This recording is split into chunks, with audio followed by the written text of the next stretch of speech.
ने ही ये लीला ऐसी रची कि जिसके कारण उसको सजा देने के लिए उनको मौका मिले,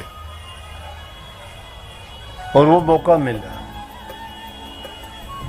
युद्ध हुआ, और जब युद्ध हुआ तो रावण को मारा गया। जब रावण मरने में नहीं आता था, कहते हैं उसके 10 शीश थे, एक शीश काटते दूसरा आ जाता। अनेक प्रकार से इस चीजों का वर्णन किया गया कि 10 शीश नहीं, उसमें 10 विद्वानों जैसी बुद्धि थी, इसलिए 10 दशानन कहते हैं उसको। लेकिन जो भी था बहुत शक्तिशाली था, ताकतवर था। लंबी चौड़ी बात है, एक दिन में या थोड़े टाइम में नहीं बताई जा सकती। मोटा मोटी ये है कि युद्ध में रावण को परास्त करके मार दिया। मरवाने वाला भी उसका भाई था। अब क्यों था, यहां हमें अनेकों शिक्षाएं दे जाता है। आज भी कहावत है ये कि घर का भेदी लंका ढाए। रावण जब मरने में नहीं आता था तो विभीषण ने रामचंद्र जी से कहा कि इसके नाभि में वार करो, और जब नाभि में तीर मारा गया, जब रावण की मृत्यु हुई और जब आखिरी सांस ले रहा था, तो श्री राम ने कहा कि लक्ष्मण तुम जाओ, रावण बड़ा ज्ञानी राजा था, इससे आप ज्ञान की बातें पूछो। बोले इससे? बोले हाँ, बहुत ज्ञानवान था। और जब लक्ष्मण जी जाके खड़े हुए, लक्ष्मण में अहंकार ज्यादा था, उसके सिर की तरफ जाके खड़े हो गए। रावण कुछ नहीं बोला। जब कुछ नहीं बोला, वापिस आके कहने लगे कुछ नहीं बोलता। ने बोले अरे मूर्ख, जब किसी के सामने कुछ लेना होता है ना, तो उसके पैरों की तरफ जाके खड़े हो। जिस किसी के सामने याचना करने के लिए जाते हो, उसके सन्मुख जाके खड़े हो। आप भी शिक्षा लिया करो। ये लक्ष्मण के लिए नहीं, हम सब के लिए है। आते हो सत्संग सुनने के लिए, गुरुओं का उपदेश और शिक्षा ग्रहण करने के लिए, बन जाते हो सेवादार, खड़े हो जाते हो, गुरु के पीछे खड़े होते हो। पीछे तो चोर खड़े होते हैं। अरे गुरु के जो सन्मुख नहीं खड़ा होता उसको कुछ नहीं मिलता। चोरी कौन करता? आगे पीछे से करते होंगे ना। तो इसलिए जो नजर चुराता है उसके दिल में पाप है, सच्चाई नहीं है, कपट है उसके दिल में, जो पीछे खड़ा होता है। गुरु के सन्मुख खड़े हो, दृष्टि पड़ेगी तुम पर, उनसे दीदम दीदा होगे, वो शक्ति मिलेगी आपको। दृष्टि की शक्ति मिलती है, उनके पास दृष्टि की सिद्धि है, वचन की सिद्धि है, संकल्प की सिद्धि है। कौन जानता है? नाम सत्संग का लेते हो, करते क्या हो? मैं देखता हूं उधर से हटाए उधर जा खड़े होगे। क्यों चोर हो तुम? छिपके खड़े होते हैं। छिपके तो चोर खड़े होते हैं। मैं देख लेता हूं, पीछे से भी देखता हूं। मैंने संतों की सेवा की है। ऐसे ही नहीं ये बातें बढ़ती, ये शास्त्रों में नहीं मिलेंगी बात आपको। शास्त्रों में सीधी कहानी मिलेगी, रामायण सब जानते हो। मैं कोई नई बात नहीं बता रहा आपको, सब जानते हो। बच्चा बच्चा बता देगा, मेरे से भी अच्छी तरह बता देगा। लेकिन मैंने तो मोटे रूप में ये आपको ये बताई है कि वो दशहरा किस लिए मनाया जाता है। जब रावण का वध किया, जब राक्षसों पर देवताओं की विजय हुई, जब पाप पर धर्म की विजय हुई,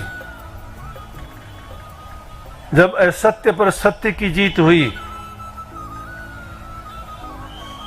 ये वो दिन था जिसको दशहरा कहते हैं। इस दिन रावण मारा गया था, उसकी खुशी मनाते हैं, जलाते हैं उसको। पाप कर्म का नाम रावण है। हमारे दिलों में रावण बैठे हुए हैं। नाम ले लिया, ये मेरा ही लिखा हुआ शब्द था, हंसा भाई हो जाने नाम दीवाना। नाम दीवाने कहां हो जाओगे? नाम दीवाने तो हनुमान जी हुए थे। रामायण से ही संदर्भ बताता हूं। समुद्र को पार करने के लिए जब माता सीता की सुध लेने के लिए गए, तो कहने लगे श्री राम से कि मुझे बताओ माता सीता मैंने कभी नहीं देखी, उन्होंने मुझे कभी नहीं देखा, वो मुझे कैसे पहचानेगी, पहचान दो। माता सीता ने अंगूठी, श्री राम ने उनको मुद्रिका दी, और मुद्रिका दी तो उस पर नाम लिखा हुआ था श्री राम का। नाम नाम नाम आप सब लेते हो ना, अब भी बड़ी आवाज लगाते थे कि नाम लेनी हो पर्ची कटवा लेना, सब आ खड़े होते हैं, नाम हमें भी दे दो, नाम हमें भी दे दो। नाम लेने वालों के हाल देखो ना, नाम लिया, अरे नाम ले लेता है, उसका तो परिवर्तन आ जाता है, उसमें उसके खोटे कर्म छूट जाते हैं, उसके विचार बदल जाते हैं, जीवन बदल जाता है, बुराइयां भाग जाती हैं दूर, उससे हृदय पवित्र हो जाता है। नाम कोई ऐसा ही है कि पंसारी की दुकान के गए और जाके वहां से पुड़िया बंद आके लेके आ गए, वो कोई काम आएगी। नाम को जानते और कहां है? 400 योजन लंबा समुद्र लांघना था हनुमान जी को, और उस मुद्रिका को मुंह में लेके चले गए। पूछने लगे हनुमान जी, मुद्रिका मुंह में रखने की चीज है? अरे मुद्रिका के सहारे मैंने समुद्र पार किया है। वो कैसे? राम का नाम लिखा हुआ है, मैं कौन पार करने वाला हूं? वो पहचान लेके गए थे कि माता सीता को दिखाऊंगा ना तो उनको पहचान हो जाएगी, हाँ रामचंद्र जी के पास से आया है। उसको मुंह में रख के और समुद्र को पार करता चला गया। लाखों बाधा रास्ते में आई, तो जहां नाम है वहां बाधाएं आ जाएंगी क्या? नाम लेते हो आप, रोजाना कहते हो कि जी मेरे सिर में दर्द है, मेरे पेट में दर्द है, मेरा ये हो गया, मेरा वो हो गया। क्यों कहते हो? जब आपको वो चीज मिली हुई है, एक आदमी हुंडी लिख दे और लिख के आपको दे दे कि इसे तुम ले लेना जितने तुम्हें पैसे चाहिए। हुंडी का मतलब जो वस्तु चाहिए ले लेना, लेकिन उसको जेब में डाले फिरते और कहते हो कि मैं कंगाल हूं, मैं भिखारी हूं, मैं रोगी हूं, मुझे ये है, मुझे वो है। ठीक होने वाला नहीं है। उस नाम को जाने नहीं, नाम की महिमा नहीं समझे। जिन्होंने नाम लिया था ना, जिन्होंने नाम लिया उनके तो इतिहास में नाम है। नाम भिरणी ने लिया था। श्री रामचंद्र जी बड़े बड़े योगी तपी सन्यासी जो जंगल में, उसी दौरान में जब रामचंद्र जी 14 वर्ष के वनवास में थे, गुरु का हुक्म था भिरणी के लिए। मतंग ऋषि बुढ़ापे की उम्र थी, चोला छोड़ने लगे, भिरणी अकेली सेवा करती थी। रोने लगी, मैं क्या करूंगी, आप जा रहे हो। बोला कोई नहीं बेटी, चिंता ना कर, तू राम का नाम का जाप किया कर, सुमरण किया कर, श्री रामचंद्र जी आएंगे तेरे घर। जिसको याद करते हो तुम्हारे पास आता है। क्या भूले से भी हम कभी याद करते हैं क्या? जो याद करोगे ये हो नहीं सकता कि वो तुम्हारे पास आए नहीं या तुम्हारी संभाल ना करे। श्री रामचंद्र जी सबको छोड़ के, सबने अपने अपने आश्रमों को सजाया, बड़ा लीप पोत करके फूलों से और से सजा के तैयारी कर रखी। लेकिन रामचंद्र जी आए, सीधे निकल गए, सब देखते रह गए। कहाँ गए? भिरणी के पास जाके रुके, क्योंकि भिरणी ने किस चीज से सजाया था? हृदय सजाया था नाम से। बाहर की सजावट काम नहीं आती। अंदर हृदय जब सजाओगे, हृदय में तो कचरा भर लिया, पाप कर्म, खोटे विचार, निंदा, चोरी, चुगली, कपट छिपा हुआ है। कपटी हो, बाहर से कुछ दिखाई देते हो, अंदर में कुछ हो। बाहर का दिखावा करते हो, बाहर के दिखाने से कल्याण और हित नहीं हो जाता। ये रामायण की शिक्षा है। जाति काम नहीं आती। तुलसीदास जी लिखते हैं, जाति पाति कुल धर्म बढ़ाई,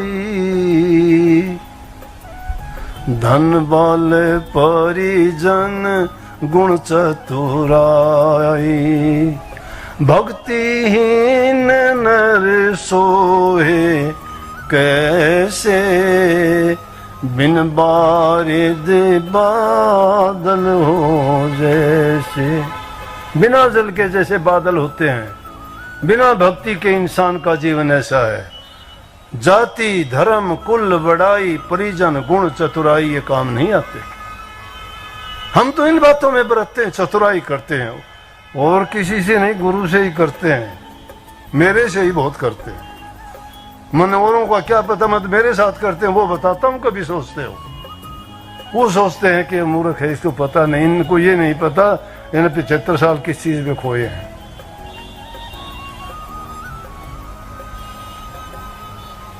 आदमी अपना परिचय खुद देता है। तुम्हारे कर्म, तुम्हारे लक्षण, तुम्हारा दिखावा, वो सब बता देगा आप कैसे हो।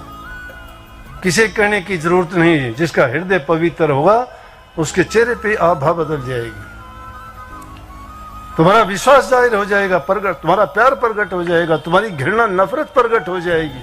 बीज जैसे हृदय में बोलिए बाहर आ जाएंगे। जाति की बात नहीं है, नीच जाति की थी बेचारी, कुरूप एकदम, किसी ने डेरे में नहीं घुसने दिया। सोचती गुजारा हो जाएगा, कितना उसके दिल में भी रहम था। वो भी बड़ी एक शुद्ध और पवित्र विचारों वाली लड़की थी। शादी होने वाली थी, जानवरों को उसके बाप ने इकट्ठा कर रखा था। भील जाति से थी, या जो भी उसकी जाति थी, नीची जाति थी। और वहां रिवाज थी कि शादी के टाइम उनको, बारातियों को जीव मार के उनका मांस देते थे। जब बेलने की शादी तय की तो उन्होंने पहले से ही जानवरों को इकट्ठा करके बांधना शुरू कर दिया।